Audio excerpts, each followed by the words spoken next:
Sudan has once again made headlines for all the wrong reasons. A civil war has erupted yet again, causing immense suffering for ordinary people. But, unfortunately, this is not an isolated incident. Far from it.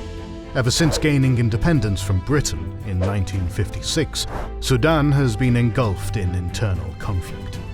What is happening now is the third civil war in Sudan.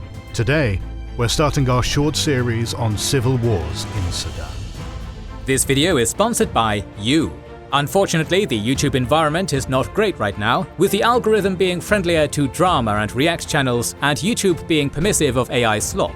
We don't do drama and we don't do AI, but thanks to our members and patrons, our channel continues to make 3 public videos per week, with the team intact and going strong. In recognition of their generosity and contributions, members and patrons receive 2 additional exclusive videos each week, and access many other perks. Join them to watch more than 250 exclusive videos covering every era of history by pressing the join button under the video or the links in the description and pinned comment.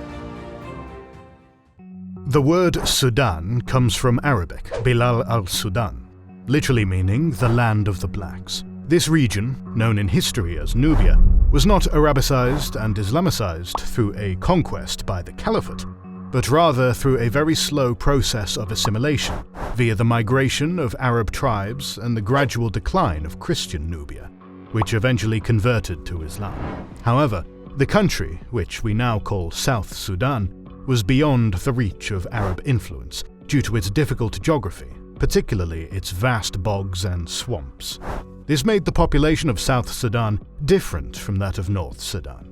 While the vast majority of North Sudan follows Islam, and some 70% of them are considered Sudanese Arabs, with several large minorities like Nubians and Zagawa, the South Sudanese are predominantly Christian, with a very large minority of around 30% of the population following traditional African religions. In terms of the current ethnic composition of South Sudan, the country is very diverse, with large Dinka, Nuer, Shilluk and Bari populations, and the vast majority of the population speaks a Nilo-Saharan language. Partly due to these ethnic, cultural, religious and linguistic differences, and partly due to political and administrative reasons stemming from significantly different levels of development, when both Sudans came under British-Egyptian rule in the late 19th century, the colonial overlords decided to divide them into 2 administrative units. And unfortunately, the Brits did almost nothing to empower southern Sudan economically, concentrating most of their investment in the north, which was already far better developed. The north already had a functioning bureaucracy and trade relations with the outside world, along with arable lands in the Nile Valley, which provided fertile ground for agriculture. Meanwhile, they did not deem the south worthy of much attention due to its swampy terrain, lack of irrigation and arable land, its location outside the main trade routes, and what they saw as a primitive society, best left alone for local tribal chiefs to govern. As a result, southern Sudan remained underdeveloped with poor transport infrastructure within the country and between the south and the north. By 1956, there were not only significant ethno-religious differences between the north and south, but also a major economic gulf. On the eve of the Declaration of Independence, many Southerners feared that the new regime would not be much different from the previous one, as the only change would be their new overlord. As Joseph Lagu, the future commander of the Southern Guerrilla Force, put it, "The Southerners begin to feel more and more strongly that their country was being colonized by Arabs, and that their great expectations from independence boiled down to the replacement of one master by another." And these fears were not for naught. One of the pressing issues for the new Sudanese government was filling the bureaucratic positions left vacant by outgoing British and Egyptian administrators. The Sudanization Committee, which was created for this purpose, nominated only 8 Southerners for 800 available positions. A similar situation was developing in the army too. These decisions, which were a clear demonstration of the northern attitude towards the south and their intention to dominate it, were met with dismay in the south. Southern politicians were calling for the federalization of Sudan, and the autonomy of South Sudan. The first Prime Minister of Sudan, Ismail al-Azari, who was at the time fighting his rivals in the north over the future design of the state of Sudan, travelled to South Sudan in July 1955 to secure their support in this political battle. However, this trip did not go according to plan, as the Southerners expected concrete promises regarding their future autonomy, which al-Azari had no intention of giving. The tensions were clearly on the rise, and all it took for the events to spiral out of control was a trigger. And it came less than a month after al-Azari's trip to the south. In early August 1955, a telegram was purportedly sent from the capital, Khartoum, to the headquarters of the Equatoria Corps in Torit. The telegram, which was claimed to be sent by al-Azari, allegedly ordered the arrest and disarmament of all southern soldiers and the replacement of them with northern troops. Many scholars claim that this telegram was a forgery and was not actually written by al-Azari. Robert Collins argues that the telegram was likely exaggerated or deliberately distorted by Sudanese officials to provoke the Southerners. Whatever the case, Southern soldiers saw it as a clear threat. A few days later, the Sudanese government evacuated the families of their northern officers from Torit, while advising them to be extra vigilant in the coming days. Then, a company of the Equatoria Corps stationed in the south was ordered to come to Khartoum to participate in a parade. They feared that this would be used as a pretext to permanently station them in the north. There was already an atmosphere of distrust, and these new developments only exacerbated the situation. Some southern politicians and soldiers were already discussing a rebellion as a means to achieve secession, and the events preceding the Torit Mutiny accelerated its implementation. Soon, the plan to organize widespread disorder in southern cities to force the northern troops and Arab merchants out of the south, and then somehow secure the support of the King's African Rifles, the British troops in Kenya, was designed. On August the 18th, the southern troops in Torit were ordered to march to Khartoum. It was a crossing of the Rubicon moment for them. Either they were to go to the north, with the risk of being forced to stay there, or worse, face repressions, or refuse the order and effectively enter the state of rebellion with all the accompanying risks. They chose the latter. The Torit Mutiny started when the southern soldiers attacked northern officers, and then proceeded to burn their houses and loot their property. Soon, southern troops, policemen and prison guards in Juba, Ye, Yambio and Maridi followed their example. This is when the civil war in Sudan started. The first day claimed the lives of 361 northerners and 75 southerners. The Torit Mutiny partially put the rebel plan into motion, but the hope of receiving assistance from the British troops was shattered immediately. The British strongly rejected the southern call for help in their telegram. Sudan's Prime Minister, al-Azari, also sent a telegram, calling the mutiny a very serious crime, but also promised safety to those soldiers who surrendered.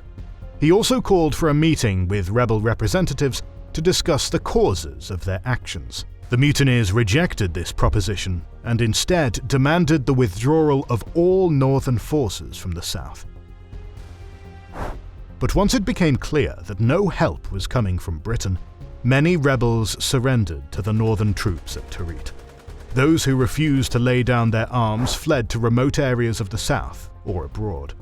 Contrary to the government's promises, 355 rebels were immediately tried and executed. Southern policemen and prison guards in Ye and Kajo, who killed several policemen and Arab merchants during the rebellion, were also promised amnesty if they gathered in Ye town centre to show their allegiance to the government. But once they did so, the Sudanese military started shooting them. The news of atrocities against southern rebels infuriated many ordinary civilians, who protested against that in Juba. But this only led to further government repression. Hundreds were arrested and taken to the north for further interrogation. Ordinary southerners were harassed, imprisoned, tortured, and saw their houses and businesses destroyed by the northern security forces. Thousands fled to Uganda, Kenya, Congo, and the Central African Republic. On the one hand, the government adopted a very hard-handed approach to deal with the southern rebellion. But on the other hand, they recognized that at least some lip service was necessary to appease the Southerners. Thus, in December 1955, the Sudanese parliament proclaimed Sudan a federation. Even though in practice the northern dominance continued, not everyone was happy with this decision. The commander-in-chief of the Sudanese army, General Ibrahim Aboud, publicly opposed the federal status for the South and criticized the government's economic performance. Under pressure, Prime Minister Khalil handed over power to the military. On November 17, 1958, a military junta under General Aboud came to power. The constitution and the parliament were dissolved. The situation was now getting even worse for the South. The military junta started the policy of Islamization and Arabization of the South through administrative and educational measures. The decision to substitute Friday for Sunday as the day of rest was met with particular discontent in the South. Students at Rumbek Secondary School went on strike against this decision, but the strike was violently suppressed. In 1964, Aboud ordered the expulsion of all foreign missionaries, mostly Christians from the South. Aboud's policies meant that finding non-violent methods to achieve Southern aspirations of autonomy or independence were not really viable. Southerners who fled to remote areas and abroad engaged in low-scale insurgency soon after the defeat of the Torit Mutiny. For a time, this was inconsequential, since the Southern insurgents were mostly equipped with spears, bows, and arrows, and had no chance against Northern firepower. They would attack military and police posts and ambush Northern soldiers, but the only tangible results of these actions was more Northern troops in the South and harsher reprisals. By the early 1960s, the situation started to change as more people joined the insurgency. In 1962, they established their first military camp in Murta. Another camp was created in Agu on the border with Uganda in 1963. Within a month, this camp had 400 guerrillas. Simultaneously, Southern politicians in Sudan and abroad were starting to organize. Their main goals were to raise funds for the guerrilla movement, to politicize Southern Sudanese people, and to act as their voice and raise international awareness about the situation in South Sudan. In March 1962, Joseph Lagu, William Deng, and Father Satanino founded the first political organization of the South Sudanese resistance, the Sudan African Closed District National Union. But most importantly, in August 1963, Southern politicians and guerrilla leaders met in Kampala, Uganda, to create a centralized military organization called Anya-Nya. Previously, the guerrilla movement in South Sudan operated in small groups with little, if any, coordination among themselves. Now, with at least some degree of centralization, more effective operation was expected. The guerrillas carried out regular ambushes against government forces in rural areas, complicating the government's control outside of major urban centers. Even so, there were many setbacks as well, since the Northern Army was much better prepared and equipped. For instance, on January 1, 1964, Anya-Nya fighters attacked a military storage depot in Wau, hoping to capture firearms and ammunition, but were soundly defeated by the Northern forces. The government was also eager to employ various intimidation tactics to prevent the expansion of Anya-Nya.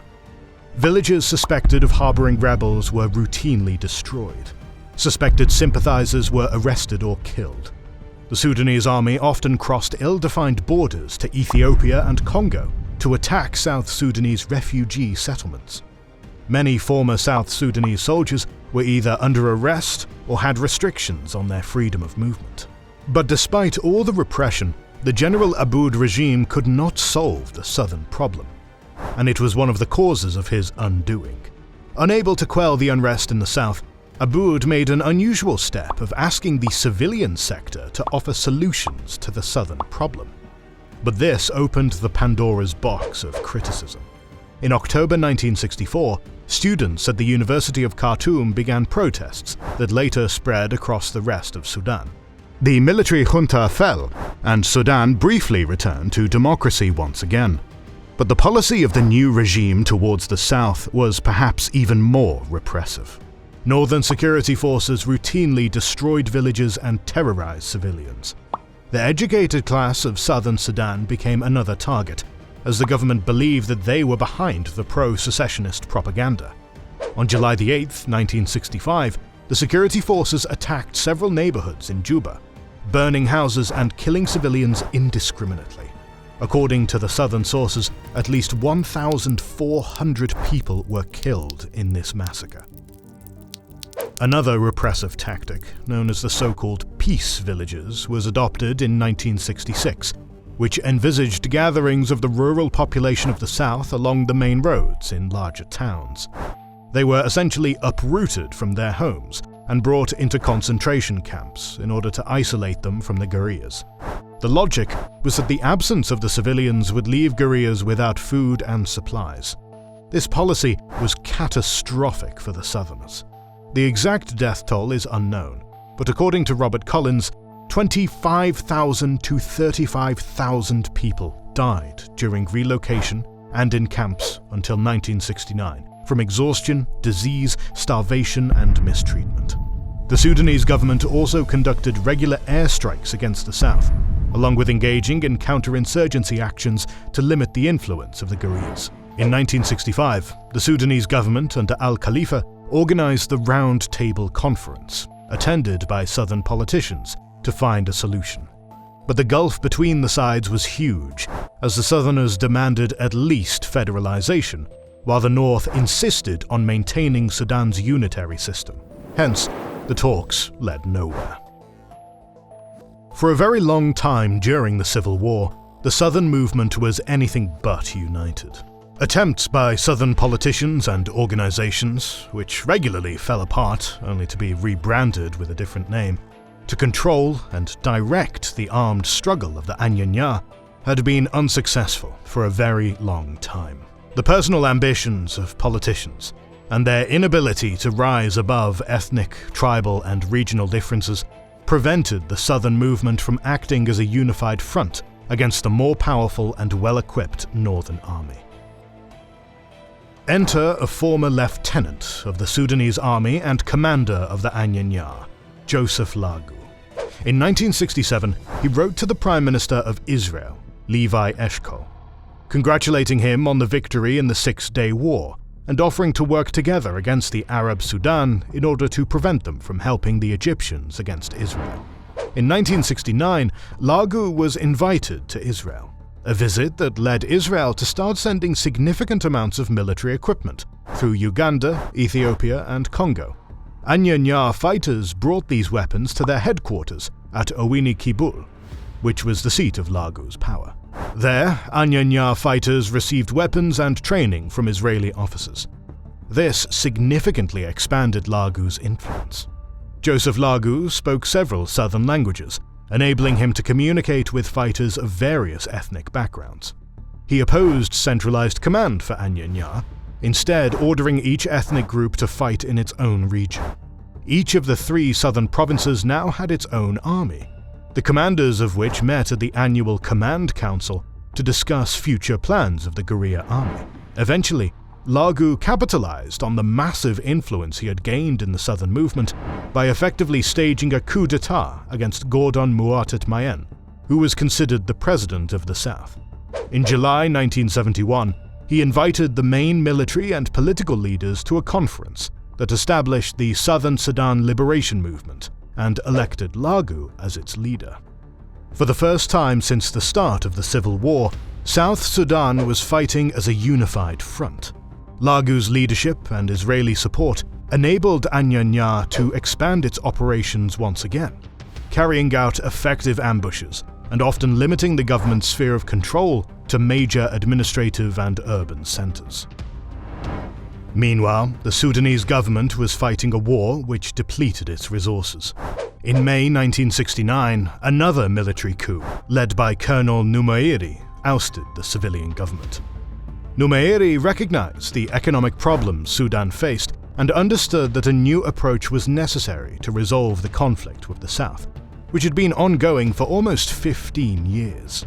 He became the first leader of Sudan to proclaim regional autonomy for the South in June 1969. after publicly acknowledging differences between the North and the South.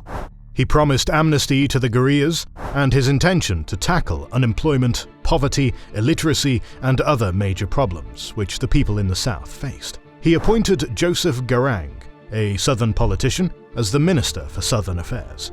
But all the atrocities committed by Khartoum throughout the years had not been forgotten, and it was difficult for the Southern politicians, guerrillas, and ordinary civilians to trust the word of the Sudanese government. Furthermore, these peace overtures were accompanied by increased military activity, supported by weapons from Egypt, Libya, other Arab countries, and the USSR. Even so, a new military campaign in the south and attempts to defeat the Anya-Nya did not bring any tangible results, as the stalemate persisted. At one point, Numeri was even briefly ousted in a communist coup, but he was soon brought back to power by an intervention from Egypt and Libya. Regardless, the South was not in a position to inflict a decisive military blow on the government either, particularly as the new leader of Uganda, the notorious dictator Idi Amin, had fallen out with Israel, thus cutting the main source of military and financial aid to the rebels. At this point, it had become clear to both sides that there was no immediate military solution to the civil war. In 1971, the sides began preliminary peace talks mediated by the All-Africa Conference of Churches and the World Council of Churches. The outcome was the Addis Ababa Agreement, which ended the First Civil War in Sudan. The agreement envisaged the creation of the South Sudan Autonomous Region with its own legislative and executive bodies. However, the matters of national defense, foreign affairs, finances, economy, education, and so on remained in the hands of Khartoum. The Anya-Nya fighters were to be integrated into the Sudanese military. In the end, the First Civil War in Sudan, which claimed the lives of anywhere between 500,000 and 1 million people, was over after 17 years. However, the war stopped not because one of the sides had a clear military advantage, or because the North and the South had found a just, sustainable solution. No, it was because they were both exhausted and did not see a way to victory. This forced them into an imperfect peace deal that eventually paved the way for another civil war a decade later. We will talk more about the events of Sudan in our future videos, so make sure you're subscribed and have pressed the bell button to see them. Please consider liking, subscribing, commenting, and sharing. It helps immensely. Our patrons and YouTube members can watch more than 200 exclusive videos. Join their ranks via the link in the description or by pressing the join button under the video. To watch these weekly videos, learn about our schedule, get early access to our videos, access our private Discord, and much more. This is the Kings and Generals channel, and we'll catch you on the next one.